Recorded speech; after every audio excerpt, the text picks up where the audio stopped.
Welcome to Envision Broadcasting, the station designed to encourage, equip, and empower you for growth and success presents The Momentum Shift. A show where we get inspired, we get moving, and we get results. Every Friday at 7 p.m. Eastern with your host, Eric Collier. He's the mayor of motivation and mental quicksand expert, bringing you inspiring interviews and empowering stories that will help to improve lives. If you're ready to start making the impossible possible, then you've joined the right show, because the momentum shift is what you've been looking for. Hello and welcome to the Momentum Shift, where we get inspired, get moving, and get results. I'm your host, Eric Collier, the mayor of motivation, and I'm excited about my guest today. First of all, he got the same name as I am, so he got to be awesome. But this gentleman right here, I see him all over the place, and he's moving and grooving. He's doing some great things. You see him in magazines, award shows, radio podcasts, as well as you see him. He's got, 3 books now? 3? Am I correct? 3. I just finished one, and I co-authored 5. Man, it's doing it all. And I'm telling you, when you talk about creating momentum shift, that's what this show is all about. Is finding a way to get moving when you get stuck, or finding a way when you look at things and you say, well, I don't want my last success to be my last success. What am I going to do next? This gentleman right here is going to show you a little bit of how he's done that. And so I want you to welcome my guest, Mr. Dr. Eric L. Holmes. Eric, thank you for joining me today. Oh, man, I'm grateful, always humbled and honored when anybody invites you to the vision or the dream or the vision of what God gave them, that they invite you. So I am grateful. Yes, Eric means phenomenal name, y'all. Psalm 29. Listen, Watch out. It's a phenomenal name. It is definitely a great name. It is a great name. So you got to know what your name means. And so we have power and strength. And so I am grateful. Thank you for taking time to have me, on your show, on your platform, invite me into the vision what God birthed in you. So I'm grateful. I'm humbled and I'm honored. And to God be the glory. Oh man, like you said, I love it. I love it. And the energy, like I said, I see you all over the place. But let's just start right now. Tell me how you define momentum shift. Because people see it differently, right? Everybody has a different perspective, different view, different vision. Talk to me about what you see momentum, how you see momentum shift, and how it's changed your life. One of the things is with anything, you got to be able to define it, what it means, but what it means to you, because what it means to me is not going to mean to somebody else. And so with that drive, the momentum, what excites you, what drives you, what is the purpose and passion behind it, what gets you up, to get you going. And so I think with the momentum, it's the driving and it's the passion behind what I do. It's that drive and keeping up the enthusiasm of that I love what I do. And so with that whole momentum, keeping it no matter where I find myself at in my journey, in this journey called life, on this road, in this race that we're running to get to the end. But I always stop, pivot, pause, and think, you know what? What is going to drive? What's going to keep me? And so with that whole momentum, I try to keep it at a level that it's going to keep me going no matter what is going on. I always have another perspective in how I see it from another perspective. Yeah, I like that, man. Yeah, I love it. You got to see things from a different perspective. You change your perspective, you change your life totally. Being somebody who's been stuck many times, I know exactly what you're talking about there. So talk to me a little bit. Talk to me about your journey to becoming Dr. Eric L. Holmes, author, speaker, life coach, all these awards and everything. Talk to me about this journey that you've been on. One of the things, Eric, is that one, it was already in me. So we all were born with purpose. We all have purpose. We just got to be able to tap into it, define it, so we are able to walk in it and fulfill it. But it all started, I'm born and raised from Harrisburg, PA, born and raised, family of 8, 5 brothers, 2 sisters. And so, growing up in Harrisburg, but even at a young age, in like the first grade, I was always networking, always inspiring people, always encouraging people. And so It wasn't, of course, to the journey later on that you really find your purpose and the passion of what you do. And so the thing about it is that what's in you is going to come out of you. Or as my first lady says, Dr. Pender would say, just do it all. God will show you along the way. But definitely with speaking, definitely, with inspiration and inspiring others and speaking.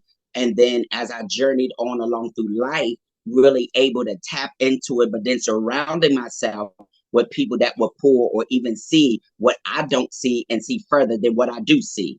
There we go, man. And so you just touched on something right there as well. Associations. Talk to me about, so you said you partnered up with people who saw in you something that you didn't see. So it created a vision for you or helped you create a vision. That's huge. That's huge because so many times I always tell the story. My mom always said, Eric, if you're hanging around 9 broke people, I can tell you who number 10 is going to be. And if you flip that, guess what? I love that. I love what you're talking about there. So do you think that vision is a huge reason that many people are unable to create a momentum shift for themselves? I do believe it's a part with vision, purpose, and dreams. I tied them all in is because you can have a dream or you dream things, but if you do nothing with it, that's all you have is a dream. Vision, if you don't, I have a t-shirt line that says work the vision and build the brand. If all I have on that is on my shirt and I do nothing with it, that's all I have. Even with purpose, if I never tap into it, if I never define it, if I never understand it, I'll never be able to walk or fulfill it. And so you tie those all together that it plays a part. We were all born with purpose. We all have dreams and visions and goals, but what are you going to do with it? That's the part. And so I've learned to look at it. I've learned even on my vision board, prayer, goal board, as I look at it, I study it, but I continue to rehearse it. But then I work while I'm waiting on the manifestation of whatever I'm waiting on to transpire. And so I keep going at it. I look at it, but I don't give up. Then I got a whiteboard. Then I got an affirmation board. But first of all, I believe everything that's on there. And then I'm working while I'm waiting on the manifestation. And I keep getting up and doing it. There we go. Action, right? I love it. I said, I just keep pushing because nobody's going to do it for me. You can sit around and wait on somebody to come and rescue you, but you got to rescue yourself, right? Yes. Man. So what's the big driver behind you? What pushes you? What is it that says, hey, I'm not done yet? First of all, it's God. It's faith, knowing that I have purpose, knowing that if I'm still here, there's still hope. There's still purpose because I'm still here. Because it could be another way. And so that driving force, knowing that God has woke me up, given me another opportunity, given me another chance. Not only that is that, I got the breath of life. So no matter what's going on, guess what? I got another opportunity. I got another chance. And so my dream, my vision, my goals, I can keep going because I'm still here. Right. I still have purpose. I still have dreams and visions. But then the whole thing I say to people is you got to put your faith into action. You got to put your faith to work. Yeah. And then you got to work while you wait. You got to put in the work because it's not just going to happen. If you don't believe it and have faith enough to believe it, you're not even going to do anything about it. Yeah, you're so right. You're so right. I always look at it. Yeah, I was just thinking about it a little while ago. If they walk to the edge of the swamp, and even if there wasn't any alligators out there, their mind could create the alligators out there for them. Those challenges that you're talking about in the mind that says, I can't do it, I'm not good enough, and I'm not willing to put the work in, it's going to be too much. At what point have you ever seen that in yourself that you were your own enemy, your own worst enemy? Keeping yourself from moving forward. Is when you start deal with challenges, and we all have them because it's a part of life. It's a part of the journey. But how you deal with it and how you handle it is the determining factor. And how you handle the middle of the process is going to determine the outcome. I've just learned not to get stuck in the middle of the process or when I wrote my first book dealing with the power of the seed from the biblical standpoint to the agriculture, from the farmer's perspective to the biblical, the one thing about it, he can't get stuck in the middle of the process. It's critical, it's crucial. And so even though he sees from the beginning, yet he sees the end, but before he does the seeding, sowing, or planting, he's gotta get the ground ready, he's gotta toil it, he's gotta make sure the ground is right. And so then he can seed, sow, and plant. But when it gets to the middle process, Eric, here's the thing. He can't get stuck in the middle of the process. It's critical. It's crucial. And so once it's watered, nurtured, and harvested, now the seed will germinate the underground process to get to the set time of season to produce the harvest of that which he sown. If he gets stuck in the middle of the process, he's not going to see a harvest. If we get in the middle of the process, we're not going to get to our purpose. We're not going to finish our dreams. We're not going to finish our vision. If we get stuck in the middle of the process, it's going to determine the outcome. Oh, man, you right about that. I'm sitting here watching and said, man, this is why I brought you on the show, man. That energy right there and that message right there is so powerful, because so many times when we know what we want to do, we get started. Oh, you go back to the first of the year. Everybody sets those goals. This is what I'm going to do this year. And I'm going to get started week 1. Week 1, you get started. By week 3, you already stopped, right? You got in the process and you stopped.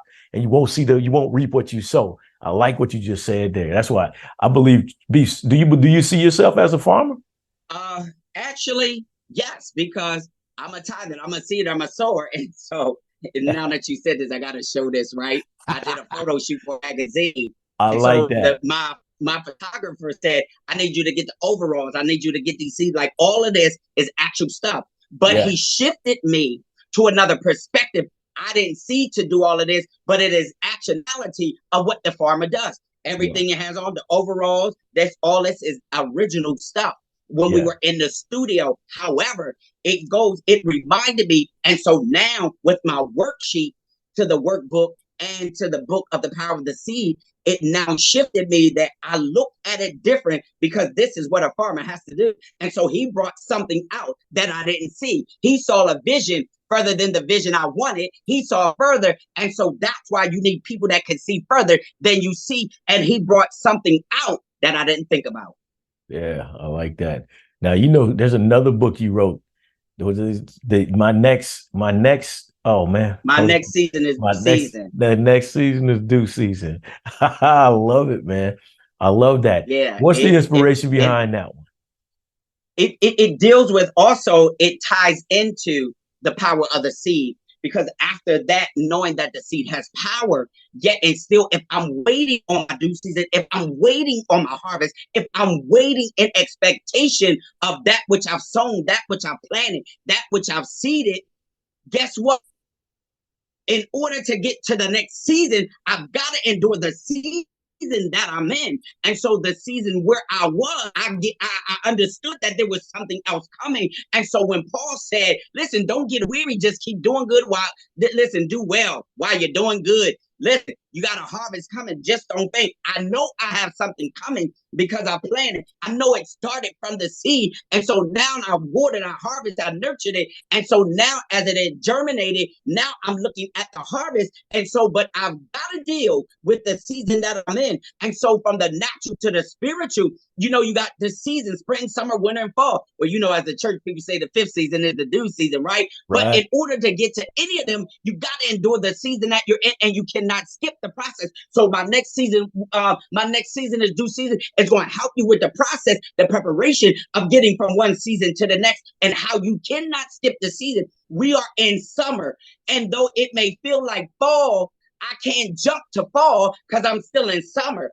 I can't go back to spring because it has passed. It might feel like a spring day, but guess what? I've got to deal with it before I can get to the next season. Even in my night season, before I can get to my morning season, I got to deal with the night season. And even in my night season, when the clock changed, I'm already in my morning season. Yeah. You're so right on that one, man. You are so right. Let me ask you this. So you're at Johns Hopkins, and what is it? How many years? 20-something? 26. 26 years at Johns Hopkins.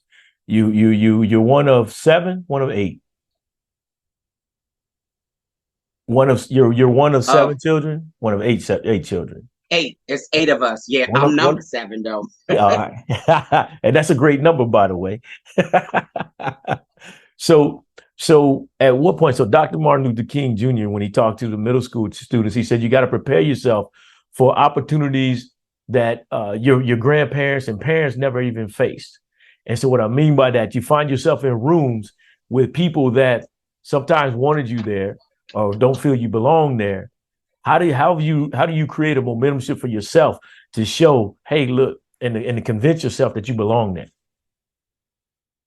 One of the things I always say, now he set before thee an open door, or your gift will make room, as Proverbs says. But you've got to have faith enough to know that I belong. Mm-hmm. He's gifted me. He's given me the wisdom, the oil. But the thing about it is, you gotta say this: I belong here. What makes you think I shouldn't belong here? Right. And you gotta have the confidence to knowing that even if they thought I shouldn't be and God placed me to be there, I'm going to be there. But I've got to have an expectation. I have to shift my mind, my posture, my perspective to say, I belong at this table. I belong in this room. I don't care if you had 15 degrees and I didn't have no degrees, but I'm still going to be in this room. Yeah. I like that. So as a life coach, you work with a lot of people on just that point, getting that self-belief, that, what is it called? Self-efficacy, raise that level of self-efficacy.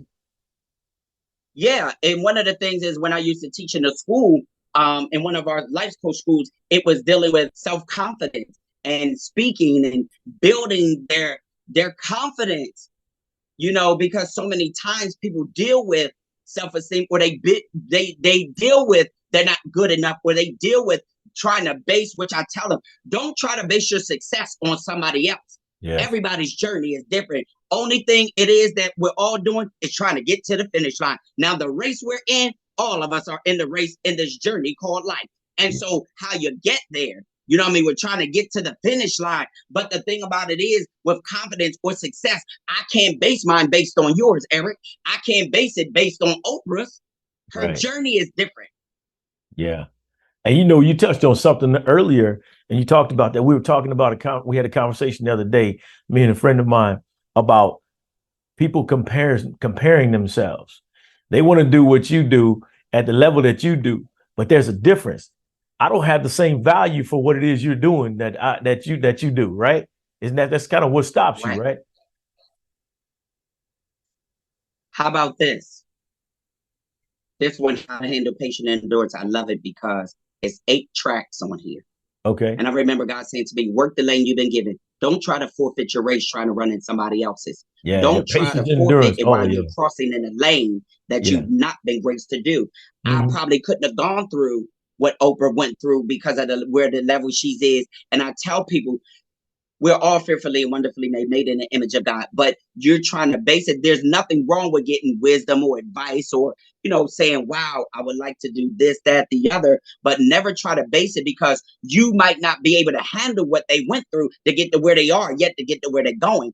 And so we look at people, but we don't know the story behind it. We don't know the root of the problem because you might not want it to be homeless, that somebody might be that's wealthy right now. You might not have wanted to be molested, raped, or living in the street, or living in your car, or all whatever it might be, a drug addict, whatever. But you don't know. It took whatever it took for their journey, their process to get to where they are. To get them to where they are, yet to where they're going. So never base it on somebody else. You might get, ask them or get inspiration, but you have your own journey. Whereas even in the words, we got our own cross to bear. It's nothing wrong if I get wisdom from Eric or I love your shirt, push on, because I always tell people push, press, and pursue purpose to connect with destiny. And so they can help you, but you still got to run this race. You still got to run your own race. You still got to carry your own cross. You still got to, at the end of it all, you're going to stand for him to say either well done or depart. So you can't base it on somebody else. Right. So listening to you talk and speak, you have your self-talk is strong. Your mind is strong. Your mindset is strong. How long does that take you to really build that up? Because I want people to understand what you tell yourself, you sell yourself. And when you're somebody who is talking in that strong mindset that you do, that's very confident, that's pushing yourself forward every day, I want people to understand that you didn't just wake up and do that from yesterday, right? No, it's process. It's learning. It's training. Like when we had to go through training, whether it was school, whether it was ministry, it's training. But not only that, every day you got to speak to yourself. Not only that, I tell you, my vision board, prayer board, goal board, affirmation board, my whiteboard. So it reminds me. And you got to remind yourself. You got to speak to yourself. You know what I mean? You got to decree it. You got to declare it. You got to have faith enough to believe it. And then you got to keep pushing. You got to keep pressing no matter what it seems like. I'm going to keep going forward. I'm going to press forward. You know what I'm saying? I'm going to stay on this journey. I'm going to stay in the race, and I'm going to keep going. And so you gotta encourage, you gotta do like David. Sometimes you just gotta look in the mirror and encourage yourself. I had a brother call me today who was on my show. I call him my big brother, Rashad Bowtie Mills. And so we were talking. And so, but he said, wow, I needed that. But guess what? You have no idea what the next. Now he's a phenomenal speaker, phenomenal motivational speaker, does podcasts, all of that. But even sometimes we need a word of hope. We need a word of encouragement. But then on times when you don't have no, you're gonna have to speak to yourself. You're gonna pray, God, I need you on the day. Or, look in the mirror and say, you know what? I got this today. Yeah. And so you keep going. You just keep building upon the foundation that was already laid. And what's in you is gonna come out of you. And you just gotta tap into it. Yeah. In us is an earthen vessel, and we got to tap into it. Yeah, you're right. You said something I always tell people all the time. My mentor, Les Brown, when I get up at 2:30 in the morning, he's not there to motivate me and inspire me. That's all me. I got to do it myself. You got to find a way to make it happen, right? So let me ask you this. One of the things that I believe stops people from, and I know it's just experiencing it myself, is the phrase, I don't have time. How do you get people to see that they really do have time, or that it's not about having time, it's about looking at your schedule and creating the time that you need? You got to make time for what you want. If you want it bad enough, you'll make time. People do what they want, when they want, and for what they want. Yeah. But if you're after your dream, your goals, your vision, I tell people, chase God, chase vision, dreams, and goals. But if you don't want it bad enough, you're not going to do it. And so I tell them, you make time for what you want. You see, they sold out concerts. People made time to go. My cousin done been 3 times. She done been to Florida. She done been wherever Beyonce, she was over in France, wherever. She done went like 3 times. But people make time for what they want. Right. But if you want it, your dreams, your vision, your goals, like, I'm working every day. People think, no, just writing it. It ain't just about no, because first of all, these are biblically based, God inspired.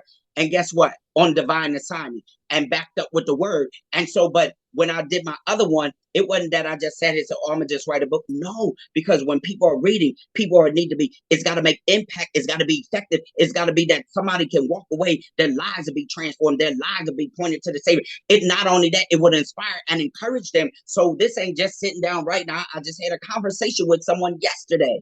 They're like, well, how do I start? I said, start writing. There it is. Or start recording yourself. You worry about the other stuff. I said, but then after that, you got to do your research. You got to do your homework. You got to put in the work. Right. But if you never start writing, like I got pads and pens, because I write. But if I never start writing, or if I don't even record it, how is it going to get done?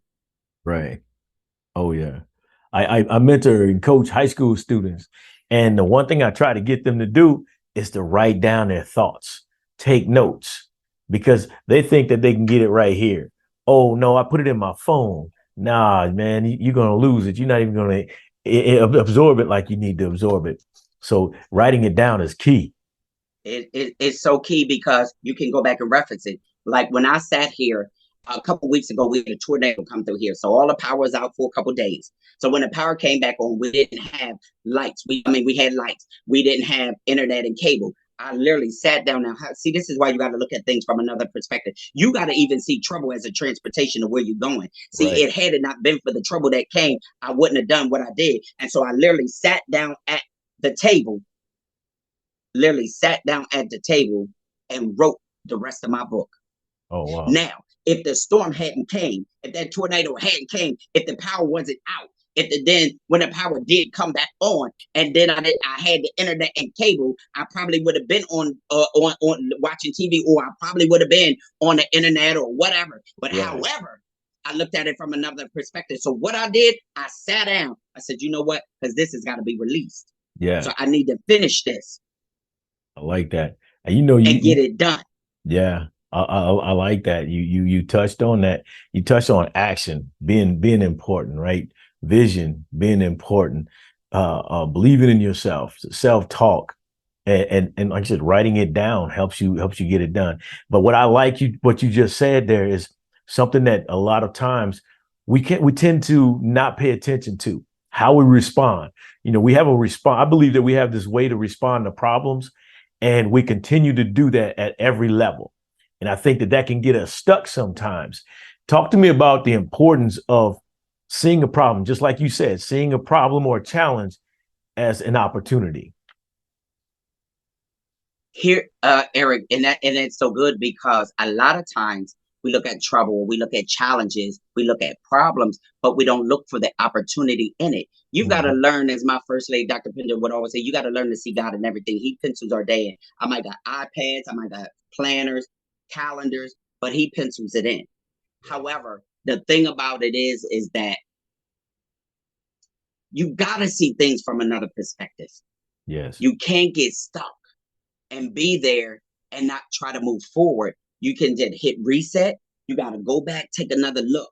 When I go on this whiteboard, I keep things. Sometimes I got to go back, erase, rewrite it, revisit it. Yeah. Hit reset, refocus. And guess what? It recharged. It gives me another sense that it's not gone. It may have not happened yet. Right. But guess what? It's on the way, because I see it. And so I look at things and I see it. Or as my pastor and them say, I see myself in the future and things look so much better. And so I look to see it. I'm in expectation, but I position myself. I get in the right posture. I get in the right position that I'm waiting, and I'm waiting in expectation. Like if I'm waiting on a blessing from God or a promise, I'm in expectation, because how you wait will determine how you respond will determine. And so most people, we look at trouble and situations and we respond negative, knowing that it's something positive in that negative. Even when it looks like a negative, there's something positive even in the negative. There's something that when I look at it, there's a plus in the minus. My pastor preached that too one time. Is a plus wrapped up in the minus. And so like with a battery, you got to get the charge, right? So you got to make sure the cables are right. If you put them both on the minuses, you're not going to get no power. Exactly. Yeah. I like that, man. You right on point with that. You got to find that this too shall pass. And there's a reason for that, right? Good and bad, it all passes. And now what are you going to do next? And that's a huge one to look at. I think when you got your doctorate, so what you got your doctorate, what were you already speaking, or did you just decide from after you got your doctorate, I need to move forward with something else? Where do I go from here? Because most people will get and they said, this is all I'm going to do. No. And here's the thing. It's not even just about the degree that added and enhanced, but however, what's in you already, whether you got a degree or not, if you tap into it, it's already in you. If I was speaking, like I said, since the first grade, it was just coming to the maturity and the developing, the training, the learning to really enhance what was already in me. Right. But yet, and still, there's always more. And I remember in my doctorate, we had to do a paper, and it was dealing with the 7 laws of the learner. The teacher has a responsibility, and so does the student. So I have a responsibility as the student, and the teacher has a responsibility. But if the student never asks the question, how is the teacher going to know they need help? And so even for the teacher, if you are really gifted in that area, but yet and still you look at them, you see things, but then yet you have a responsibility. And so here's the thing with all of that, you got to keep going. We're ever learning, because here's my thing. I say, if you cease to learn, you're done. Oh, yeah. I totally agree with you on that one. And I think that right there is where you end up getting lost and you fall short. I found myself as a father, husband, father of 3. Father of 3. I wasn't dreaming. And that's where I had the big aha moment. the game has to change from here. So let me ask you this. Have you found that, I believe that when you create the momentum shift, sooner or later, people start seeing the change in you and you create a shift, a movement. What's the movement you're creating? I'm creating heritage and legacy. I'm creating for people to be influenced, encouraged, inspired, but yet and still, I'm creating a greater me, a better me. Yeah. I'm creating something greater in me to come out of me to push me to keep going. And so I'm creating what I want to create, what I want to do, what my passion, my purpose, what drives me. So I'm creating the more of me. Got you. Yeah, and by doing that, like you said, people see what you're doing and you inspire others. And that's something that's really big. Being able to, I'm a big believer. I love coaching. I love coaching people. I love helping people. And I love it when that aha moment, when the light goes off and they go, boom, I get it. And they go out and they start taking action. And that's what I created this show about. We want to get people inspired. But like you said, you got to take action after that, right? You got to go out there and take some action so that you can get the results. And the results may or may not be what you want them to be, but there's an opportunity in whatever that result is for you to get better. And I love that. So talk to me a little bit about what you got coming up. Oh, wow, Eric. And that's so on point, what you just said. And what do you want to create? What do you want to do? Like I spoke to a group of 100 students at my high school a couple weeks ago. My cousin who played for the Minnesota Vikings had me come to speak to them.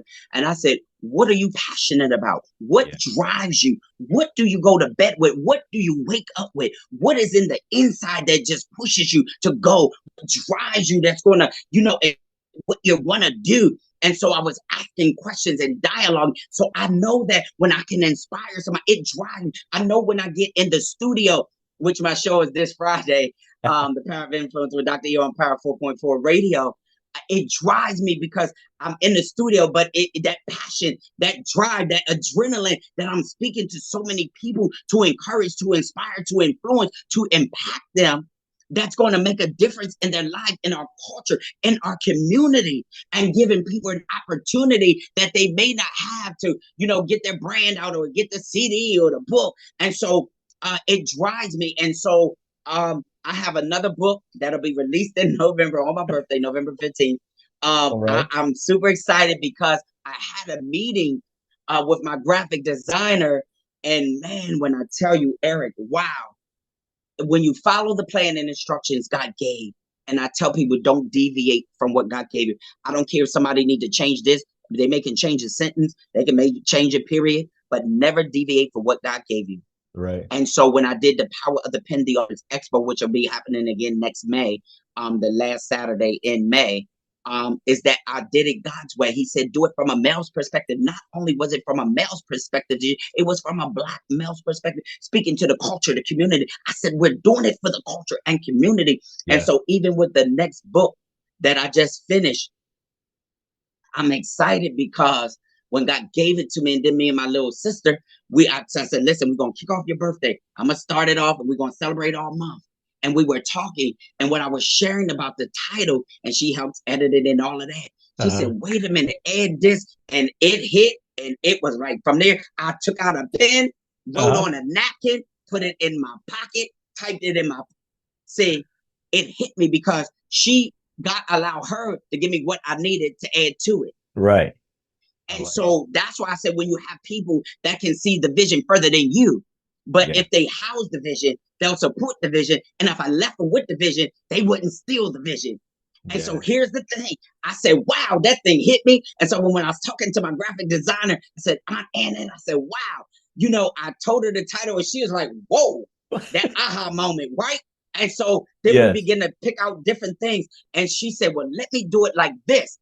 Wow. Okay. When I tell them they're not going to be ready for the cover of this book. Oh my gosh. I said, God, wow. Yeah. But I said, flow and what you do. Flow and the oil that you're graced to do what you do. And that's another thing. I know Eric does XYZ, let him flow in what he does. I'm not graced in whatever that lane that God has given him. And that's where I think people mess up. You're not graced to be in that lane. Stay in the lane and work the lane you've been given. Right. And so I told her, do what you do. And she did it when she showed me these. Yeah. I gave her something. She literally went out and photographed. These are actual photographs of all the stuff she took to create this. And when she showed me the finished copy, I said, wow. The vision. I love it. And the belief in your vision. I love it. You having somebody like that is awesome. Now let me ask you this.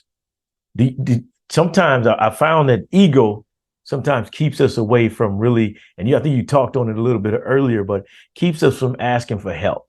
How important is it? Let the people know how important it is if you really want to change your life, if you really want to improve things for yourself, that a coach be a part of it. It is so important, whether like I'm a certified life coach, certified mental health and behavioral health coach, and somebody may need a coach, somebody may need a mental health, somebody may need behavioral health. You just got to know the difference between the three, right? Because I need to refer them here, or I need to deal with this here. But it is so important that you have somebody like my pastor, phenomenal wisdom, knowledge. You know, my first lady, like I could call them, and if I need the wisdom, the knowledge, or if I need something, or I have other people as well, my oldest sister. But here's the thing, Eric, is that I tell people I spoke for a mental health with our African American men. Okay. I said, you better get the help you need. We got to dispel this myth. What stay in the house, and all that. Oh, yeah. I told them, you better get the help you need. Because I'm telling you, not only can you die spiritually, but you can die physically. And the thing about it is, spiritual death is the worst. But either way, you better I told them, get the help you need. It's too many resources now. I said, it's too much now what we have and have access to than we had years ago. And so why wouldn't you get the necessary help you need? Open up and say, listen, I need help. Because if you go on, as my mother would say, rest her soul in heaven. In this life, you're going to need some help. You're going to need somebody. Just keep on living. That's what, just keep on living. Yeah. But if you don't want to get the help, if you don't want to ask for the help, it's really a sad situation. It is. Because in life, everybody needs some help. I don't care who you are. You can have 15,000 degrees. Right. You're going to need some help because you may run into a problem. You may not be able to solve it. Right. You're going to get some help. Not about ego and all of that, because I'm telling you, you're going to mess around and you're going to be in a bad predicament. Because why sit there and not ask for no help when you can get the help? Or definitely, if you know somebody that really can help you, now we can go through things and make it, even whether it's in the journey, the process. Now, sometimes God won't allow people to help, or depending on where you are or what he's doing. Now, you got to look at that from a different perspective, but he will always send confirmation, whether it's in his word, whether it's in the song, whether it's on the screen, something. You know what I'm saying? But for the most part, we get so hung up that we don't want to help nobody. And here's the other sad part about it, Eric, is that we could need help, and the very person that we don't want or feel as though they XYZ or they're not good enough for all of this, and we need the help, they got the answer we need, and we won't even ask. Yeah, sitting right next to looking for all these big names and all these big names, and they don't have the answer that you need. Right. Oh yeah. Yeah. I was talking to somebody the other day. I used to get out the car, run to the mailbox. I'm looking for the answer in there to check. Somebody gonna send me a check. Somebody gonna call and help me out. It didn't work like that, man. You gotta go out there and find that person. There's somebody, like you said, there's somebody you see all the time and you're scared to ask them. There are people that I'm a big believer in talking to people, because I believe that when you connect with people, that can change their life. You never know what you can say. A simple hello can change somebody's life. And there's people who have a tendency to walk down the hallway, walk down the street, look at you and never speak, without realizing that if you just say hello, you could spark up a great relationship. You could change somebody's life. I could be thinking about taking myself out that day, but you could have saved me. And that's a big, big thing that you got to open up to other people, man, and just see where they're at, see where their mind's at sometime. So let me ask you this. So you've got yourself. You say you originally grew up in Pennsylvania, right? We're gonna shut this down, man. But you got sparked so many questions because you got me fired up, man. I'm loving this, man. I sitting here listening to you, man. And I love the mindset. And I love what you're doing. And the nuggets you drop in the day is just exactly what I want when it comes to this show, because I want people to not just sit here and listen, but I want them to take in notes. I want them to walk away from here and go, I need to give that a shot. Take it a shot. Give a shot to my dreams and see what happens. So let's go with this. If you could just tell the audience, like as we ready to walk out of here, tell the audience, somebody who is sitting there looking at and sitting on their couch, saying to themselves, I don't have what it takes. I don't have the time and the money. I'm not going to ever change my life. Talk to me. Drop some good nuggets for them, please. All you need is faith, hope, and a dream. Don't ever, I say to people, don't ever let your visions and dreams die. Don't allow others to cause them to die. Don't even allow yourself to cause them to die. Go back. Look in the lens of the camera. When I study photography, sometimes in life, the angle gets off. Go back, look in the lens, adjust the lens, get the right angle. Like I had to get the angle to get in this lens so you could see me. However, I had to adjust it. I had to go back, readjust it, get the right angle. And so in life, the angle might get off, but you can adjust it so you can get the right picture. But go back and look, as I love it. I say it all. Go back, take another look, go back, hit reset, go back, pivot, shift, and move forward. Because as long as you're breathing, you got hope. As long as you have another day, you got another opportunity, you got another chance. But what you do with it is up to you. Now, we've all been given 24 hours in a day.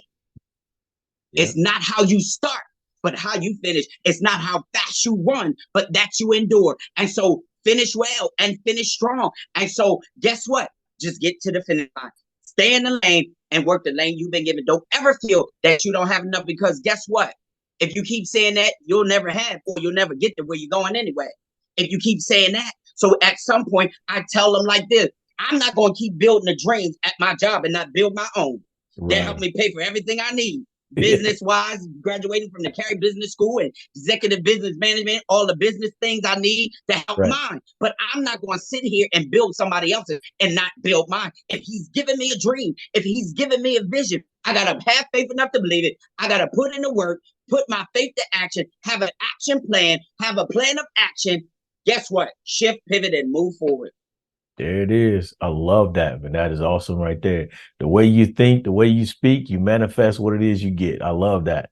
Man, that is awesome. That's so powerful. So tell me, where can they connect with you? I am on all social media outlets, and I'm gonna tell people, I say this to my team and those connected to me. I always say, and I wrote it, I put it down, and I speak it. I said, see you at the top billionaire status, because the bottom is just too crowded. I said, you're gonna see me on the cover of Forbes, New York Times bestseller. You're gonna see me on Oprah Steve Hart, but I have it. But I've done the research, but I'm putting in the work. And so this is why I'm telling people, keep putting in the work. You can reach me on all the social media: Facebook, Eric Holmes; Twitter, Dr. Eric Holmes; LinkedIn, Dr. Eric Holmes; Instagram, The Power of the C, or Dr. E Holmes. You can reach me on all of those different platforms, or connect with me, Google me, or just if you look on Amazon, pull up one of my books. My bio's in there, and my email is all in there. So, or just reach out to me, and definitely I would love to connect. But I want you to be inspired, empowered, encouraged. Don't ever feel that you're not good enough, that you're inadequate. Listen, we're all in this journey called life. And can I tell you, everybody has problems, situations, and circumstance in the world is going through something. And I want to say this, Eric, just like with that pandemic, God was the only one who can shut down an entire world, shut us up, shut us in, then turn around and set us up and be blessed. Nobody saw it coming but God. That's it. And so we were all in the same predicament, whether you had money, whether you had no money, we were all in the same predicament. So you got to go back, look at it like that. Yeah. And knowing that we were all in the same situation, and could none of us do nothing about it but rely on God. Right. I love it. I think you said something there. If you have to look at it two different ways, am I being set back or set up? And I like that. So, man, Dr. Eric L. Holmes, man, motivator, inspirator, author, man, dude, you're doing some big things. I'm so glad you joined me today, because you dropped some stuff here today. And I want everybody at home to, like I said, sit back, listen to this again. And if you didn't take notes, take some notes, because he's telling you exactly what you need to do to create that life-changing momentum shift that you've been looking for. There's a way out of the situation that you're in. There's a way to move to the next level. You just got to put the work in, like he said. Have faith, hope, believe, put the work in, and know you got to stay in your lane, because you stay in your lane, that's when everything starts working for you. So with that, I want to thank you for joining the Momentum Shift, a show where we get inspired, get moving, and get results. Until next week, keep pushing and take care. Thank you for joining The Momentum Shift, a show bringing you interviews and stories of incredible people to help you get inspired, get moving, and get results to ultimately create the life-changing momentum shift that will improve your life. Join host Eric Collier, the mayor of motivation and mental quicksand expert, every Friday at 7 p.m. Eastern for The Momentum Shift, the show and change you've been looking for.